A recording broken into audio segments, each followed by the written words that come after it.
আমরা অসহায় হয়ে গেছি মানুষকে দেখে। আসলে মানুষ কত অসহায় দেখি। কাকা, কাকা আপনি এই ফুটপাতে ঘুমাইতেছেন, আপনার শীত লাগতেছে না?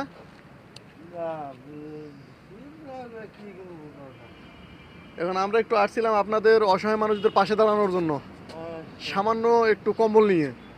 এটা কম্বল দিলে আপনার একটু ভালো হতো না? এটা কম্বল দিলে উপকার হতো তো। আলহামদুলিল্লাহ। কাকার গ্রামের বাড়ি কই? হেরোয়া টাইলাপাড়া শেরপুর, এই জামালপুর শেরপুর। জামালপুর শেরপুর। আপনার বাচ্চা কাচ্চা নাই? বাচ্চা আছে কাকা, একটা বাচ্চা মাদ্রাসায় পড়তেছে।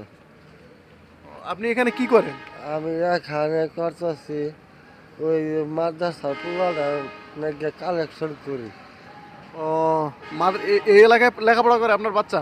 আমি না, শেরপুর এলাকায় করতেছে। ও, আমরা একটু আসছিলাম, আপনার দেখলাম তো অসহায়ভাবে ফুটপাতে শুয়ে আছেন, এখানে একটা কম্বল নিয়ে আসছিলাম। আচ্ছা, আলহামদুলিল্লাহ। মানে আমরা সবাই গার্মেন্টস শ্রমিক, নিজ নিজ একটা সামান্য একটু অর্থায়নে আপনাদের পাশে দাঁড়ানোর চেষ্টা করতেছি। আচ্ছা, ঠিক আমাদের সংগঠনের জন্য একটু দোয়া করবেন। আচ্ছা, আলহামদুলিল্লাহ। আর দেখেন, আসলে মানুষের অসহায় মানুষের পাশে দাঁড়ানোর জন্য এসে আমরা নিজেরাই অসহায়।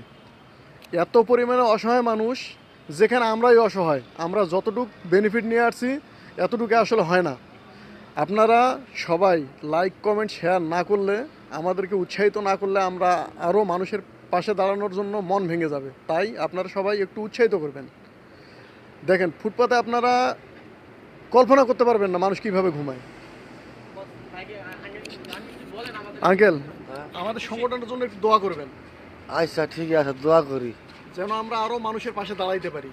আচ্ছা, যেমন আঙ্করে যে পাশে দাঁড়াইলেন, একটা কম্বল দিয়ে গেলেন, আপনারা এরকম মানুষের পাশে দাঁড়াতে পারেন। অবশ্যই অবশ্যই, আমরা সবাই আলহামদুলিল্লাহ। গার্মেন্টস শ্রমিক। আমাদের আচ্ছা, জন্য ঠিক বেশি বেশি আছে। দোয়া করবেন। হ্যাঁ।